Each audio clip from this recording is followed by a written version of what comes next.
nous intéressons au RHDP, le parti au pouvoir, qui affûte ses armes pour la prochaine élection présidentielle. Objectif, le maintien aux affaires après 15 années de gouvernance. Les rencontres à la rue Le Pic, siège du parti, se multiplient.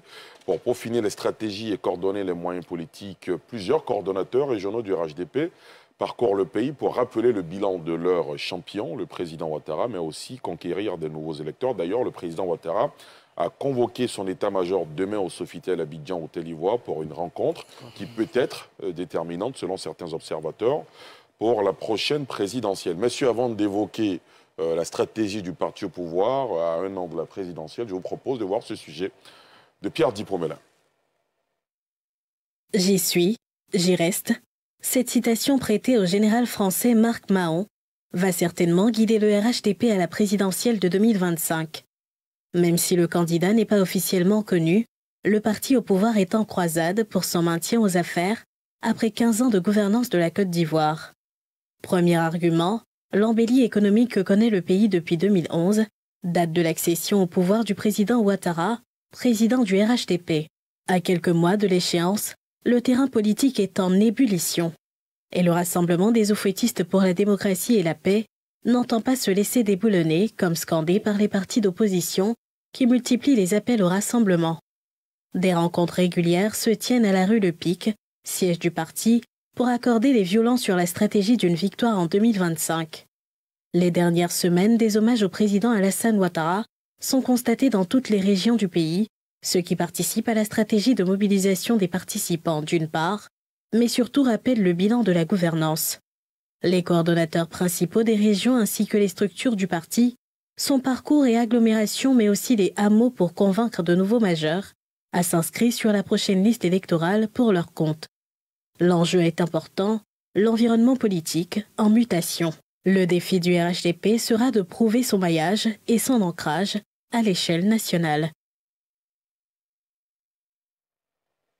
Professeur Durand, j'ai envie de convoquer cette expression indéboulonnable. Est-ce que vous avez l'impression que le parti au pouvoir est indéboulonnable ou est-ce que c'est finalement un parti qui a perdu certaines de ses capacités et aujourd'hui qui semble être isolé? Ah non, on ne peut pas dire que le RHDP est isolé. C'est un parti qui est fort.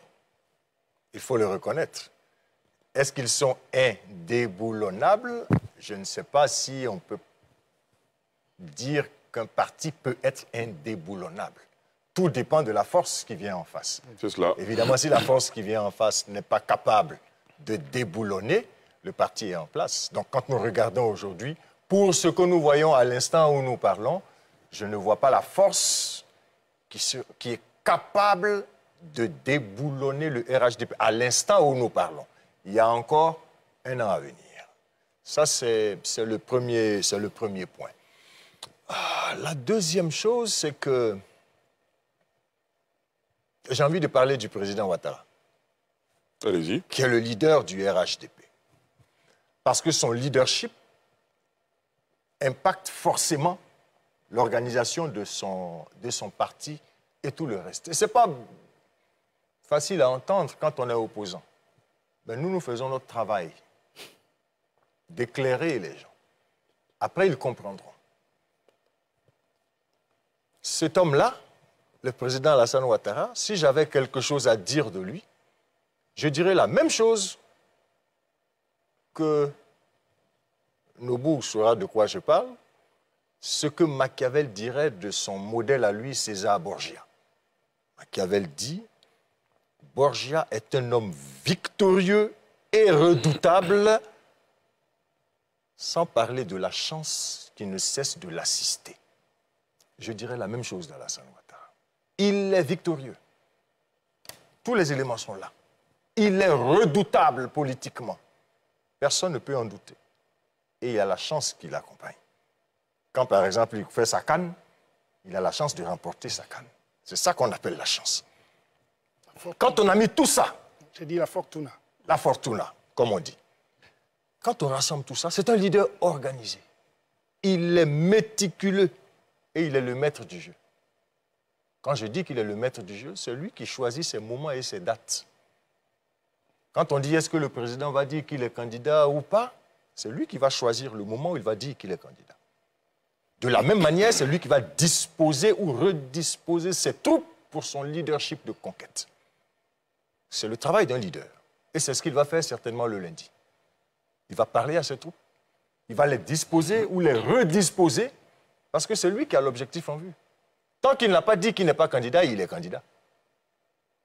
Et donc, là, au moment où nous parlons, il va s'organiser pour attaquer. Et c'est ce qu'il est en train de faire. Ce n'est pas ce qu'on voit forcément ailleurs. Mais pour terminer sur ce point, pour ma première intervention, je n'attends pas forcément qu'il dise, qu'il fasse des annonces spectaculaires, fracassantes demain. Non. Ce que moi, professeur Dion, j'attends du président Alassane Ouattara, il a tout prouvé. Je ne l'attends pas dans la construction, dans les infrastructures, dans la gouvernance. Ce que j'attends de lui, comme ce que j'attends de quelqu'un comme le président Laurent Gbagbo, quel que soit ce qui va être décidé, quels que soient les choix qu'ils vont faire, qu'ils mettent la Côte d'Ivoire et les Ivoiriens à l'abri.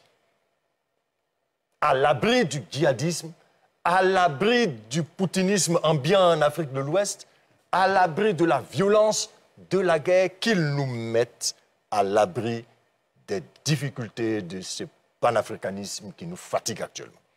C'est tout ce que moi j'attends du chef de l'État et du président Laurent Gbagbo. Le président Bédié n'étant plus là, c'est eux les aînés, c'est eux les elders. Nous là, à notre âge, nous allumons le feu.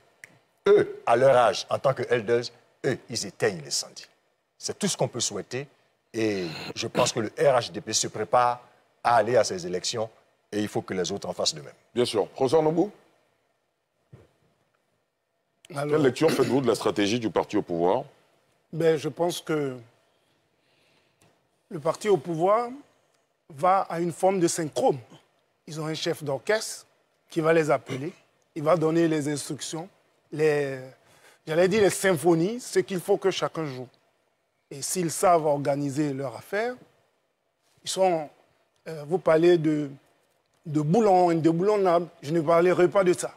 Mais je voulais simplement dire que les élections prochaines, si chacun s'organise comme il doit s'organiser, et si on permet à tout le monde de pouvoir s'organiser en évitant les frictions et tout ce que nous avons suivi les autres années, de gauche comme de droite, de centre, je pense que nous aurons une belle joute électorale et c'est bon qu'on puisse y essayer et qu'on puisse laisser tout le monde s'exprimer. C'est d'ailleurs à leur honneur de s'organiser, de se retrouver. Quand les autres se retrouvent à Beaunois pour lancer les appels, et aussi s'organisent. Chacun s'organise comme il le peut. Et puis, la Côte d'Ivoire ne fera que gagner si nous allons à des élections justes et transparentes et que chacun s'organise pour accepter ce qu'il faut accepter. Voilà tout ce que je voulais dire pour dire que c'est un ensemble qui est en train d'avancer. Sébastien Gueye-Pali. Je suis le moins bavard quand il est question de partis politiques, mais j'observe avec beaucoup de circonspection un travail de rebranding organisationnel de la part du RHDP. Il faut un travail de rebranding organisationnel et j'espère que c'est aussi un travail d'éducation à la démocratie en interne. Je dis j'espère parce que je n'y suis pas. Mais je voudrais espérer qu'en interne, il y ait un travail sur la culture démocratique parce que c'est cette culture-là qui va faire le reste. Il y a ça que j'observe. Mais j'observe aussi qu'il y a eu une tentative d'amélioration du ressenti ou de la perception. Même si les derniers événements à caractère social ont pu emmener les gens à penser qu'il y a un petit recul de ce côté-là, mais je vois qu'on travaille sur la perception sociale au niveau de ce parti politique. De ce point de vue, on est content que la politique se fasse. La politique, c'est tout le monde qui se réunit à leur adresse, ils font ce qu'ils ont à faire, et c'est très bien. Qu'est-ce que je pense de leur stratégie? Tant que les partis politiques se réunissent et ne parlent pas de taper les uns sur les autres, mais pour moi, c'est très bien. J'ai écouté, il n'y a pas longtemps, d'autres partis politiques aller à leur réunion et j'ai senti qu'on n'a pas tapé sur quelqu'un. Donc c'est très bien, je regarde avec beaucoup de joie que les partis politiques se réunissent. Donc de ce point de vue, c'est bon. Maintenant, est-ce que le parti politique il est indéboulonnable? Ce n'est pas des questions que je me pose personnellement. Parce que la nature, la vie est dynamique. Donc on devient plus fort. Et les autres aussi apprennent à être plus forts. Peut-être que les autres partis politiques pourraient apprendre du RHDP l'intrinsèque organisation. Voilà, simplement. Ils pourraient l'apprendre aussi. Il y a ça qu'il faut tirer. Le reste, espérons que le jeu politique va se jouer politiquement et que ça ne sera pas autrement que politiquement. Très bien. Professeur Banga? Ouais, je pense que, je le dis toujours, hein, le RHDP est aujourd'hui le favori. Pour moi, si l'élection est là aujourd'hui, c'est le favori. Après, comme dans un match de foot, le favori, il ne gagne pas nécessairement, mais il reste favori, parce que j'ai déjà dit plusieurs fois, plus de lui, plus d'activités. Moi, je reviens de Bondoukou. Hier encore, il y avait une activité du RHDP, quand tu en prends qu'il y a une autre activité ailleurs. Donc, pour moi, c'est le parti, c'est le favori de l'élection, parce que c'est le parti le mieux structuré, le mieux armé. Et d'ailleurs, je pense que... parce que c'est le parti au pouvoir? Naturellement, quand tu es au pouvoir, surtout en Afrique, tu as naturellement plus de moyens, plus de cadres, etc. Après, deuxième chose, pour revenir à Alassane Ouattara, sera-t-il ou pas candidat? Je pense qu'on ne le saura pas demain. Je pense qu'il ne va pas se prononcer là-dessus demain. Mais le signal qu'il envoie demain, c'est de dire que l'élection va se faire avec lui. Il va peser, il sera là. Et demain, ses troupes vont le voir en tant que chef de parti. Ça fait bien longtemps qu'on a entendu publiquement en tant que chef de parti. Donc, à une année des élections, c'est un signal fort qu'il envoie.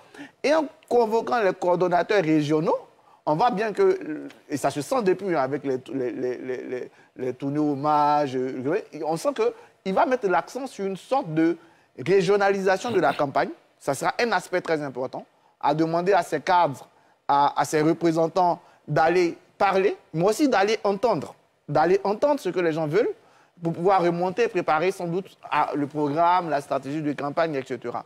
À côté de ça, je pense quand même qu'il faut, pour le RHDP, je vais répondre à un an des élections, je vais répondre une image de Guy Kawe, qui disait en 2019, le RHDP au pouvoir est comme, quand tu es au pouvoir, tu es comme un gars qui doit tirer un penalty, qui a le ballon. Donc tu as quand même le destin en main. Donc si le RHDP veut se donner plus de chance, en plus, c'est de continuer à transformer le quotidien des Ivoiriens. C'est par là, c'est par les actions, par le bilan, ensuite par le projet. Donc il faut faire attention aujourd'hui aux mesures impopulaires. Les mesures impopulaires, ce que j'appelle mesures impopulaires, les casses, faire attention à l'inflation, faire attention à cela. Ça peut être le premier danger. Le deuxième danger pour moi, pour le RHDP, c'est le désir de changement qui peut arriver. Parce qu'après 15 années de pouvoir, et peut-être certains peuvent avoir une classe dirigeante qui peut symboliser une certaine arrogance, une certaine gouvernance, ça peut être un danger, ce désir de changement. Quelqu'un peut être bien satisfait, mais peut avoir envie de changer. Je dis toujours, quand les jeunes Français faisaient mai 68, la France était en plein emploi, mais il y avait ce désir de changement parce que 20 ans de Gaulle, on en avait trop. Et le troisième problème du RHDP, aujourd'hui, c'est il est fort, mais isolé. Et je le disais tout à l'heure, tu peux pas... si le RHDP fait 38%, ils ont perdu. Donc, comme ils sont isolés aujourd'hui, puisque le partenariat avec Afinguessan, ça fait pchit, puisque Kakabe aujourd'hui ambassadeur, donc il ne peut plus participer au jeu politique, où va revenir? Le RHDP n'a plus d'alliés aujourd'hui. C'est du tout ou rien. Et d'ailleurs, c'est la stratégie de tout ou rien. C'est pour ça peut-être que le groupement n'a pas marché, parce que c'était du tout ou rien. Et donc, le risque de ce tout ou rien, c'est justement d'avoir tout ou de ne rien avoir. Et donc, ça peut être pour moi les difficultés qui peuvent arriver à ce parti qui reste le grand favori de l'élection de l'année prochaine. J'en ai fini. Très bien. Très bien. On va prendre Franck qui nous appelle du Canada. C'est un jeune étudiant qui vit au Canada, qui veut donner son point de vue sur ce sujet. Franck, bonsoir. Bonsoir. Nous vous écoutons. Ok, merci de me donner la parole. Je salue tous les intervenants. Je pense que la stratégie, c'est de vraiment nous chercher, nous là. Nous qui avons eu 18 ans l'année passée, puis cette année, on aura 19 ans, et puis bon, on voit que Les élections s'en viennent. Le nouveau majeur. Les élections arrivent. Donc, je pense que la stratégie, ce serait vraiment de venir renflouer le bassin des nouveaux votants du RHDP. Je pense qu'ils vont miser vraiment là-dessus. Et puis, moi, personnellement, avec mon groupe d'amis, on discute un peu là-dessus. Et puis, on pense que ce qui nous convaincrait, il y a 2 points qui nous convaincraient vraiment de voter vraiment. La facilité de nous permettre de pouvoir voter à partir de l'extérieur, ça c'est un. Le deuxième point, c'est qu'on nous parle. Je prends un exemple. Les 33 000 milliards qui font peur de dettes qui ont été faites, si ça a été expliqué à chaque Ivoirien, ça a été fait pour ça, on le sait. Mais comment ça va être remboursé? Les mécanismes en arrière qui vont permettre de rembourser ça, ça va nous apaiser pour dire, ce gars-là, il travaille, et puis on a l'explication qu'il faut. Parce que nous, ici, c'est ce qu'on nous apprend. La transparence, l'explication dans la gestion des affaires de l'État. Voilà, dans l'affaire de la gestion de l'État, ça augmente la confiance. On s'identifie à l'individu qui nous gouverne. C'est plus éviter vraiment surtout la violence. J'espère que là, il y a un rassemblement qui va se faire, que ça soit vraiment dans un esprit apaisé. Parce que là, on a vu qu'il y a eu des têtes coupées. Quand on voit sur le net, on voit un peu. Mais quand ton ami te dit, mais ça, c'est dans ton pays que c'est arrivé, c'est un peu froid dans l'eau. Et puis après, tu essaies de dire, il y aura des enquêtes pour éclaircir ça. Et puis là, on n'a pas d'enquête.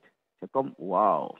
Très bien. On ne peut rien dire. C'est comme, bon, on espère vraiment que les élections, ce n'est pas synonyme de violence. Et que le président, il rappelle ses troupes, ça sera une stratégie pour faire asseoir les ardeurs des uns et des autres afin de pouvoir relever de nouveaux défis.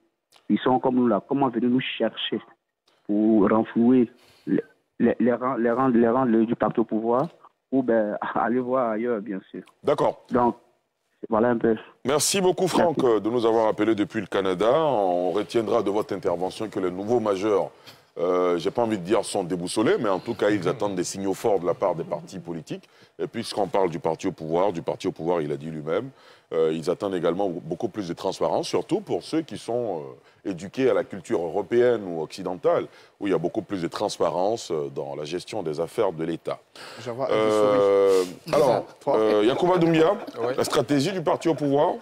Est-ce que vous avez des infos, Sébastien Gueye-Apali Il n'est pas dans le secret des dieux. Vous êtes dans le secret des dieux, peut-être. Est-ce que vous avez des informations sur la rencontre de demain entre les coordonnateurs, l'état-major du RHDP et le président Ouattara? Alors, en ma qualité de journaliste et selon les informations que j'ai pu recueillir, il n'y aura pas grand-chose. Je pense que ceux qui s'attendent à ce qu'il y ait des déclarations fracassantes seront déçus. Ce qu'il faut comprendre, c'est que c'est la stratégie classique des partis qui cherchent à conquérir ou conserver le pouvoir. Surtout pour le cadre du RHDP, c'est la stratégie pour conserver le pouvoir. Donc il y a 2 éléments qu'il faut prendre en compte. La consolidation et la remobilisation et la consolidation de la base. Et c'est ce que le RHDP est en train de faire à travers cette tournée. Ensuite, l'élargissement de la base. D'ailleurs, cette rencontre intervient à 2 semaines de l'ouverture du recensement électoral. Ce serait l'occasion pour le président de la République, en tant que chef du parti, de donner des instructions à ses coordonnateurs régionaux qui sont comme des préfets, afin qu'on puisse capter le maximum d'électeurs. Et parce que les élections, généralement, se gagnent d'abord sur la liste électorale, avant le terrain. Et je pense que cette rencontre va s'inscrire dans cette droite ligne-là. Avec pour enjeu principal la liste électorale, l'inscription sur la liste électorale, les restrictions. Tout à fait, tout à fait. C'est le 19 octobre que ça s'ouvre. Donc, naturellement, les coordonnateurs régionaux pourraient être mis en mission justement pour capter le maximum d'électeurs. Et comme on l'a dit, ça va nécessiter un peu plus de moyens. Et puis, il ne faut pas oublier aussi de recueillir les avis de ces coordonnateurs-là face aux difficultés qu'ils ont sur le terrain. Parce que les difficultés, absolument, il y en a, il y en aura. Donc, une fois qu'on recueillera leurs avis, enfin, le président va recueillir ses avis, il pourra décider de qu'est-ce qu'il va en faire afin que le RHDP puisse continuer d'être cette machine redoutable sur le terrain politique ivoirien. Martial, vous avez un sourire en coin. Oui, non, en fait moi, je veux d'abord dire que ce que tout le monde sait, hein, depuis 1960, il n'y a aucun président, et ça on le sait, qui a quitté le pouvoir, qui a salué son successeur et qui est allé à la maison. il y a toujours eu quelque chose qui a fait que la personne est partie. Soit c'est la mort, soit c'est les armes. Parce que c'est le système politique dans lequel on est. Vous redoutez ça pour 2025? Ben oui, moi je pense que le RHDP doit pouvoir vraiment faire quelque chose d'inédit, de faire en sorte que le président actuel dise bonjour, au revoir, et puis il y a un successeur, qu'il soit du RHDP, qu'il soit de notre parti. Il ne faut plus qu'on attende que ce soit des armes, la mort qui fasse enlever un président au pouvoir. Ça, c'est la première chose. Et comme je dis, c'est le système politique dans lequel on est. Le président est fort. Tous les présidents qui sont passés en Côte d'Ivoire étaient forts. Donc, Houphouët-Boigny, Henri Konan Bédié, si Henri Konan Bédié n'était pas passé en 99, je pense même qu'il serait encore président aujourd'hui, en fonction de ce qui se passe. Le RHDP, c'est la même chose. Donc, Laurent Gbagbo, on a dû prendre la France pour pouvoir l'enlever. Donc, malgré qu'il ait perdu les élections, il était encore au pouvoir. Et donc, le RHDP utilise les moyens de la politique en Côte d'Ivoire. Aujourd'hui, on dit qu'il y a des manifestations partout, mais vous réunissez en Côte d'Ivoire n'importe quelle communauté. Communauté villageoise, communauté, je sais pas, autre religieux, je sais pas quoi. Mais quand vous leur parlez, vous leur apportez un message, si au moment où vous partez, vous ne laissez rien, la prochaine fois, ils ne vous écoutent pas. Donc, on fait des manifestations comme ça pour entretenir la population et ensuite capter donc ces voix-là. Ensuite, pourquoi est-ce qu'un parti politique doit lutter pour que les gens s'inscrivent sur la liste électorale? Mais c'est insensé. Pourquoi? Non, c'est insensé. Laissez-moi, je vais dire pourquoi c'est insensé. Bien sûr, allez-y. Un Ivoirien qui a comment on appelle ça, qui a le droit de voter, qui a aucune incapacité, doit être automatiquement reversé sur la liste électorale. Un parti politique n'a pas besoin de dépenser de l'argent pour aller chercher une personne de 18 ans pour s'inscrire. Ah, là, vous parlez du basculement automatique. Exactement, c'est ça dont je suis en train de parler. Les autorités de la CEI estiment que certains partis de l'opposition s'y opposent. Mais il faudra leur expliquer, parce qu'ils s'y opposent peut-être parce qu'ils n'ont pas confiance. Pourquoi un parti politique doit dépenser des fonds publics pour aller chercher, capter des personnes de 18 ans pour les inscrire sur la liste électorale? C'est des fonds qu'on peut utiliser à autre chose. Un basculement automatique ferait justement cette opération de révision des listes électorales ne serait même pas nécessaire. Et ça, c'est parce qu'on aurait confiance au processus. On a une liste des Ivoiriens, des personnes qui sont Ivoiriens de la liste. On sait que tous ceux qui sont sur cette liste sont Ivoiriens. On enlève ceux qui ne sont pas en capacité de voter ou bien qui sont en dessous de 18 ans. On remet simplement ceux qui doivent voter. C'est terminé automatiquement. On n'a même pas besoin de faire tout ce travail-là, former des gens, aller envoyer des gens dans des bureaux de vote. Ça peut se faire même dans les mairies. Les mairies, c'est l'état civil. Donc aujourd'hui, votre enfant naît dans 18 ans, on sait qu'il peut voter. Donc, automatiquement, on le met sur la liste électorale. Je ne sais pas pourquoi est-ce qu'on veut être encore dans des systèmes politiques qui sont archaïques. Il faut évoluer. Ça semble être facile à faire et on va soumettre cela, en tout cas, la prochaine fois qu'on aura... C'est très facile à faire, je confirme. Enfin, c'est vous qui le dites. Je vous ai jamais vu en train d'organiser une élection. Oui, d'accord, ok. Dans tous les cas, je puis vous le concéder. Mais ce que je disais, c'est que la prochaine fois qu'on aura des gens de la CEI sur ce plateau, on reversera vos propositions sur la table. Alors, monsieur Jean-Charles Lénion, vous nous appelez de Paris. La plupart des appels qui entrent maintenant viennent de l'étranger. Pour vous, la stratégie du RHDP va se reposer sur sa première arme, le bilan du président Ouattara. Nous vous écoutons, monsieur Lénion. Oui, alors bonjour, merci de m'avoir donné la parole. Et moi, je pense que la stratégie qui va être mise en place, c'est déjà dans un premier temps de mettre en valeur le bilan, les grands travaux qui ont été réalisés, les bilans du président, et en deuxième lieu, aller essayer de promouvoir la paix, l'union, le rassemblement. Les grands travaux aujourd'hui sont les points forts du président actuellement, avec tout ce qu'il a mis en place, avec tout ce qu'il a fait aujourd'hui. Et pour moi, la deuxième point, ce sera de promouvoir l'union nationale. Aujourd'hui, tous les Ivoiriens, sans exception, que ce soit de la diaspora ou de la Côte d'Ivoire, attendent ce point-là. Nous voulons une paix, nous voulons un rassemblement et nous voulons que le président il fasse des déclarations allant dans ce sens-là, à rassurer les Ivoiriens, à mettre en place cette possibilité-là de pouvoir permettre à tous les Ivoiriens d'être en paix et d'être assurés que les prochaines élections ne seront pas comme ce que nous avons déjà connu. Que nous serons en paix avec nous-mêmes, en paix avec tout un chacun de nous, et pour pouvoir être en famille, parce que nous sommes les enfants d'Houphouët-Boigny, et nous devons toujours être en paix avec nous-mêmes. Donc, hormis le bilan, moi, je souhaiterais que le président il fasse des déclarations dans ce sens, d'apaiser et de pouvoir permettre à tout le monde de s'exprimer librement. Voilà ma proposition. Très bien, merci beaucoup Jean-Charles Lénion. Je rappelle que vous nous appeliez depuis Paris. Sébastien Gueye-Pali. On a parlé du mot bilan. Et je voudrais prendre un petit bout de ce que le professeur Atu vient de dire tout à l'heure.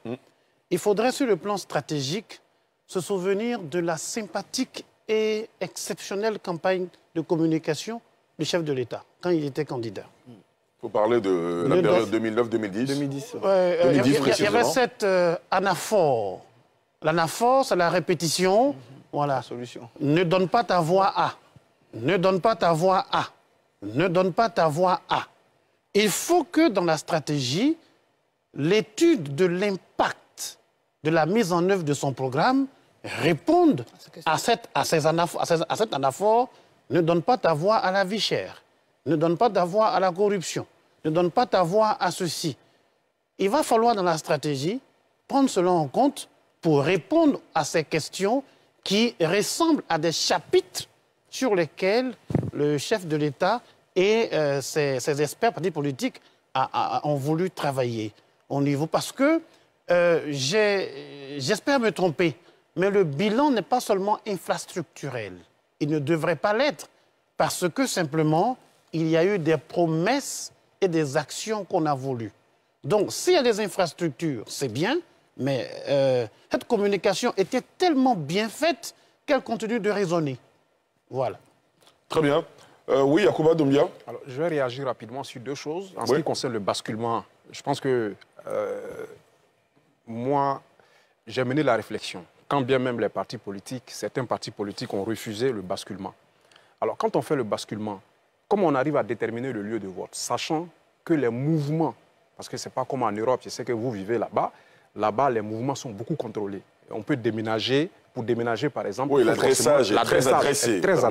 Ici, ce n'est pas le cas. Voilà, ici, par exemple, au niveau de l'adressage, c'est un peu compliqué. C'est-à-dire, le gars est né à Abobo, mais 18 ans plus tard, il peut se retrouver à Korogo. 2 ans plus tard, il peut se retrouver à Bouaké. Donc, quand vous le basculez, vous le mettez où?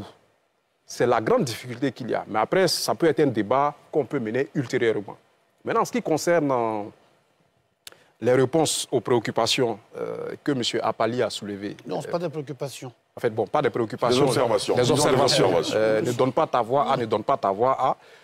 Effectivement, c'est un peu comme le bilan. En réalité, il parle du bilan, mais autrement. Voilà. Et quand on parle de ne pas donner ta voix à la corruption, mais où on était en 2011 en termes de perception, de l'indice de perception de la corruption, de Transparency International, et puis où nous en sommes aujourd'hui. Donc ce bilan pourrait être fait. Ne donne pas ta voix à la pauvreté. Où étions-nous en 2011 et où nous en sommes aujourd'hui? J'étais sur ce plateau, j'ai dit que la corruption et le taux de pauvreté, c'était 51%. Aujourd'hui, on a 37%. Donc ça, c'est des choses qui pourront se faire le plus facilement possible. Aujourd'hui, c'est de dire quelle stratégie de conquête, quelle stratégie pour 2025, à la veille de la rencontre du chef de l'État avec ses militants, demain à l'Hôtel Ivoire. Et c'est sur ça qu'on est. Et on a dit que c'est la stratégie classique des partis politiques qui aspirent à gérer ou à conserver le pouvoir. Deux choses, remobilisation, consolidation, ensuite élargissement de la base. Et cela se fait à 2 semaines de l'ouverture du recensement électoral. Donc le RHDP devra mettre les bouchées doubles pour capter le maximum d'électeurs afin que ces élections-là, ils puissent les gagner sans embâche. Dernière question que beaucoup se posent dans ce débat, avant de passer au dernier sujet de cette émission. Est-ce que si le président Ouattara finissait par se retirer, est-ce que ça changerait quelque chose dans la stratégie du RHDP pour 2025, professeur Banga? Naturellement, jouer sans Cristiano est différent de jouer avec Cristiano Ronaldo. Ouais, c'est le maître, c'est le grand joueur. Pour l'instant, Alassane Ouattara est celui d'abord qui a incarné le RDR et qui aujourd'hui incarne le RHDP. Il a un charisme, il suscite la passion de ses foules. Donc, le perdre, c'est le grand danger même d'ailleurs, c'est la plus grande menace aujourd'hui, le perdre, c'est déjà perdre ça. Ensuite, est-ce que ça pourrait être compensé? Ouais, le RHDP ne manque pas de cadres susceptibles d'être président. On peut en citer, si vous voulez, quelques-uns. Adama Bictogo, Patrick Hachi, Millet. Mais le temps, puisque là, on a 1 an des élections, quand on fait la comparaison à 2020, déjà, je pense qu'à partir de 2019, on sentait que les choses allaient aller vers Amadou Gon Coulibaly, jusqu'à ce que ce soit annoncé. Aujourd'hui, je pense que la plus grande faiblesse, si ce n'est pas Ouattara le candidat, c'est que, pour l'instant, il y a des têtes, il y a sa demi-douzaine, comme il a dit, mais personne ne se dégage. Et quand est-ce qu'il va le dire? Et à partir de quand la machine va... Parce qu'aujourd'hui, la machine se prépare pour Ouattara. Tout ce qu'on fait, c'est hommage à Ouattara, c'est mobilisation. Et donc, que va-t-il se passer? Pour moi, ils vont laisser quand même quelques plumes en route. Dans le cas d'Amadou Gon Coulibaly, par exemple, en 2020, le bureau politique a entériné sa candidature, c'était en fin février 2020, pour une élection en octobre 2020. Mais oui, bien sûr. Non, je vous dis ça, je reverse ça au débat. Je dis que on avait tous, on savait très bien déjà par sa position institutionnelle, par le poids qu'il faisait. De façon implicite, vous voulez dire. De façon implicite, c'était la personnalité. Moi, aujourd'hui, si vous dites au RHDP de façon implicite, quelle est la personnalité? Et aujourd'hui, vous estimez qu'il n'y a pas ces signaux? Pour moi, il y a un groupe qui se dégage. Il y a un groupe qui se dégage. On est sorti des élections locales avec 2 têtes fortes, je pense. Bictogo qui avait fait le pari de Yopougon, Patrick Hachi qui avait réussi à Dalamé. Après, il a perdu son poste de Premier ministre, donc ça un peu, même s'il est encore dans les games pour moi. Meillet, qui est le vice-président, donc institutionnellement qui vient, pour moi, il lui manque encore de la popularité.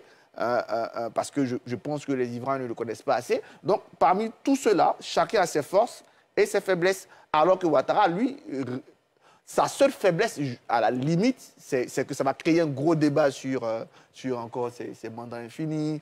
C'est pas dans l'air du temps. Mais voilà, les autres, ça va laisser quand même... même si moi, je souhaite, comme Martial l'a dit... voilà, pour moi, il a amené le pays à un niveau.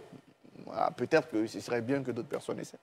Martial? Alors, ce que Arthur Banga dit est quand même en contradiction avec ce que le RHDP même dit, parce qu'il y a un ministre du RHDP qui a dit sur un plateau de NCI que le problème en Afrique, c'est que les présidents en situation ne préparent pas leur après. Ils n'ont pas ce problème au RHDP. Au RHDP, le président Ouattara a travaillé pour que la succession soit faite. Donc, tous autant qu'ils sont, ils ont des cadres compétents qui peuvent être porte-flambeau de RHDP. Donc, à partir de ce moment-là, il n'y a pas de problème. Donc, dire qu'on ne sait pas c'est qui va représenter... Ce qui veut dire, c'est qu'il n'y en a pas un forcément qui sort du lot tout de suite. Ah si, ils disent que tout autant qu'ils sont, ils peuvent être porte-flambeau, donc on peut choisir qui on veut. Bon, le président a dit qu'il y a une demi-douzaine, donc il même les yeux fermés, il dit, il en touche un, il fait au dé, et puis il en choisit un, il peut être porte-flambeau. J'ai même cité des noms. Je dis juste que, à l'état actuel...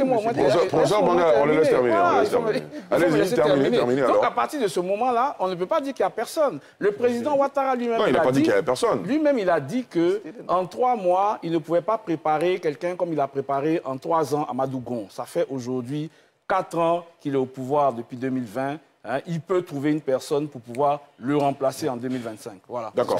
Sébastien Gueye? Oh, écoutez, est-ce que si le président de la République ne se présente pas, ça va rebattre les cartes?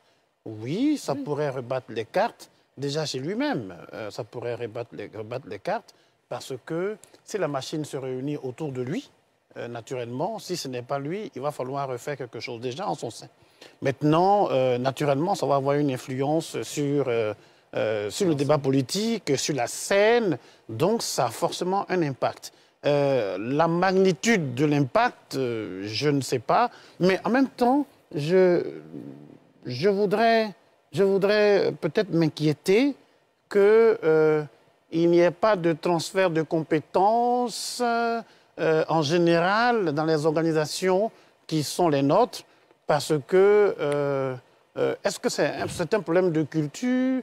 Mais ça, c'est pas même dans les entreprises, les partis politiques, ça ne se sent pas fait de justice. Il y a toujours quelqu'un de très fort, et puis il y a les autres. Et donc, je crois que la démocratie devrait se faire en interne. Et puis, l'autre élément, peut-être qui ne se dit pas souvent, c'est l'appropriation par les partisans du parti politique à telle enseigne qu'on arrive à un équilibre. On a l'impression qu'il y en a un seul qui est le vrai propriétaire du parti, tellement les gens ne s'impliquent pas ou ne se l'approprient pas. Et ça fait que peut-être que les gens, c'est malgré eux, qui sont les seuls, pour ceux qui sont seuls. Ça pourrait être malgré eux si certains ne s'impliquent pas vraiment, ou alors ça pourrait être par leur faute, par déficit de délégation. Mais c'est une question que je continue d'avoir à l'esprit. Qu'est-ce qui fait que... est-ce que c'est par manque d'appropriation par les uns? Est-ce que c'est parce que l'un est trop fort?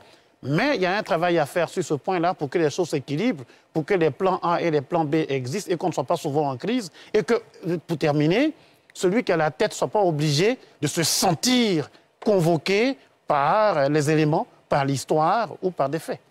François Nogboum, sur la question, ou vous passez votre tour? Je voudrais simplement dire ceci, que à l'ombre du baobab, quand vous êtes dans la savane, vous voyez que sous le baobab, il n'y a pratiquement pas d'arbres. Deuxième observation, lorsqu'en 1993, le président Houphouët meurt, beaucoup de personnes, certaines personnes pensaient que la Côte d'Ivoire allait rester sans gouvernail parce qu'on ne voyait personne à l'intérieur pour pouvoir gouverner. Et je pense qu'il faut faire confiance à ces jeunes cadres-là qui sont là, aller au renouvellement et puis leur permettre d'expérimenter et de travailler.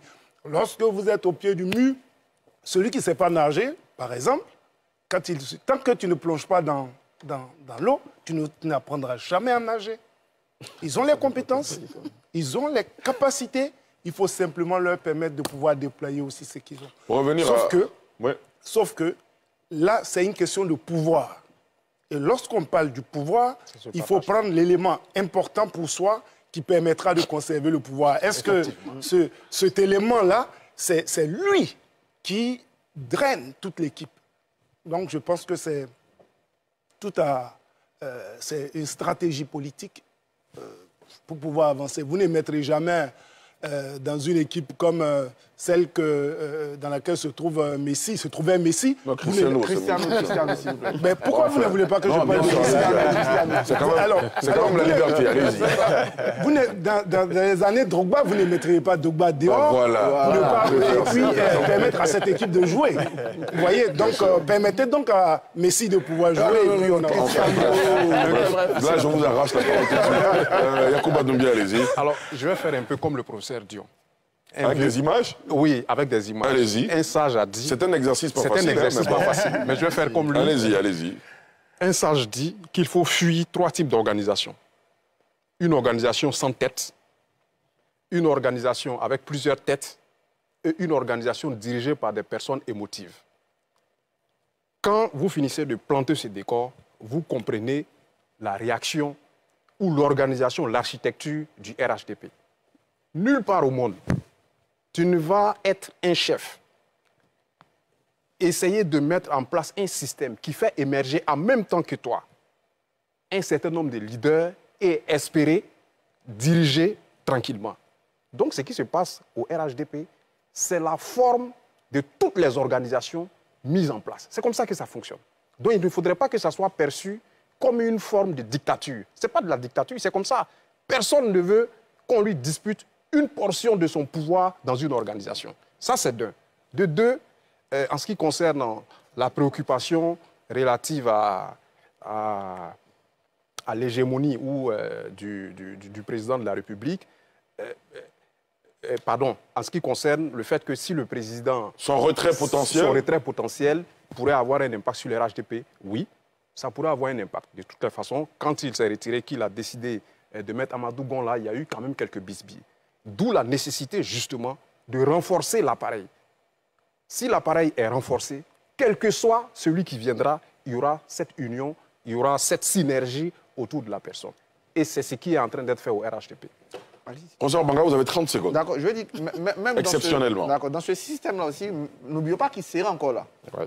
Il sera encore là, il sera encore président. Donc, le fait président du parti. Du parti et de la République. De la République. J'insiste. Oui, bien sûr, parce que le président de la République, si c'était que le président du parti, tu peux le contester. Quand c'est le président de la République, tu réfléchis 2 fois. Parce que d'ici aux élections, beaucoup de choses peuvent se passer. Donc le fait qu'il soit président peut faciliter la transmission. Après, les organisations savent vivre. On a tous craint le départ d'Henri Konan Bédié, aussi brusque qu'il était. Mais le PDCI a démontré, avec Tidiane Thiam aujourd'hui, qui à la limite en train de nous faire oublier Henri Konan Bédié, tellement il s'est assis sur ce parti. Je pense que le fait que Ouattara soit président en exercice et que demain, pour la première fois... Le PDCI est une force qui arrive. Mais bien sûr. Ah, d'accord. Ah, mais bien sûr. Bien sûr, le PDCI, c'est le challenger numéro 1 aujourd'hui. C'est le challenger numéro 1. Et je pense que lui souhaite même pas, il souhaite que ce ne soit pas Ouattara. Parce que pour lui, ça sera plus simple d'affronter n'importe qui par rapport à Ouattara. Très bien. Donc, le fait que Ouattara soit président peut lui permettre de calmer les ardeurs, de rassembler autour de celui qu'il va contribuer à désigner pour essayer de calmer un peu les ardeurs. Ça reste un avantage qu'il soit président de la République et donc qu'il peut encore manipuler la carotte, mais aussi le bâton. D'accord. Pour faire des images. Monsieur Arthur Zoré, vous nous appelez des États-Unis d'Amérique. Bonsoir. Et est-ce que vous nous entendez? Oui, monsieur, je vous entends très bien. Nous vous écoutons très rapidement. Vous avez 1 minute. Ok, je vais aller très rapidement. Alors, pour commencer, je voudrais commencer par le slogan même de campagne du RHDP qui est « On y est, on y reste ». C'est déjà pas très bon. Parce que c'est on gagne de LMP qui est parti jusqu'à la CPI. Donc déjà, de prime abord, il faut qu'il change, on y est, on y reste. Ça, c'est pas du tout bon. Ça veut dire, quoi qu'il en coûte, on gagnera. Mais en plus de ça, je voulais que le message de demain, le président, le message qu'il va lancer aux militants, je voulais que ce soit un message de paix. De paix, parce que quoi qu'on dise, les Ivoiriens, ils se regardent toujours en chaîne de défaillance, malgré les apparences. Ça, il faut qu'on se le dise. Malgré les apparences, il y a toujours quelque chose. Alors, bon, comme il y a juste 1 minute, je vais très rapidement. Alors, c'est vrai, il y a toute cette embellie qu'on regarde de l'extérieur, on est heureux, mais en plus de ça, ce que nous on voudrait, c'est que vraiment le président insiste sur la paix sociale. Et puis en plus, je voudrais finir par, j'avais beaucoup à dire, mais je ne serai pas long, au niveau de la liste électorale. Alors, on nous fait faire des cartes d'identité à nos enfants à partir de 14 ans. Alors, pourquoi celui qui n'a pas de délit, enfin, qui n'a pas un problème avec la justice, pourquoi dès qu'il fait sa carte d'identité à partir de 18 ans ou 21 ans, pourquoi on ne peut pas le reverser directement sur la liste électorale au lieu de l'attendre, aller faire sa carte d'identité, aller la retirer et aller encore s'inscrire sur la liste électorale. Tout ça, c'est vraiment beaucoup. Alors moi, mon souhait, c'est que quand à partir de 18 ou 21 ans, celui qui va faire sa carte d'identité, s'il n'a pas de problème avec la justice, soit qu'il soit directement reversé sur la liste électorale. Maintenant, quitte à savoir aux partis politiques de trier, de voir ce qu'il a à faire pour retirer ceux qui n'ont pas le droit d'exister sur la liste électorale. Merci beaucoup. Voilà, mon inquiétude, c'est surtout sur le slogan « On y est, on y reste ». C'est comme on gagne ou on gagne. À ces pays, le débat a eu lieu. Alors vraiment, que le RDR retire ce slogan-là et qu'il nous trouve un autre slogan parce que ça nous prépare déjà, ça prépare les mentalités à dire forcément on va gagner. En tout cas, voilà ce que j'avais à dire. J'ai beaucoup à dire, mais comme vous dites, je ne peux pas... La prochaine fois, M. Zoré, je vous promets que la prochaine fois, vous aurez plus de temps. Merci beaucoup. Voilà. Merci Zoré, M. Zoré, de nous avoir appelés depuis les États-Unis. Messieurs, veuillez tout simplement vous abonner et activer la cloche de notification pour ne rien rater.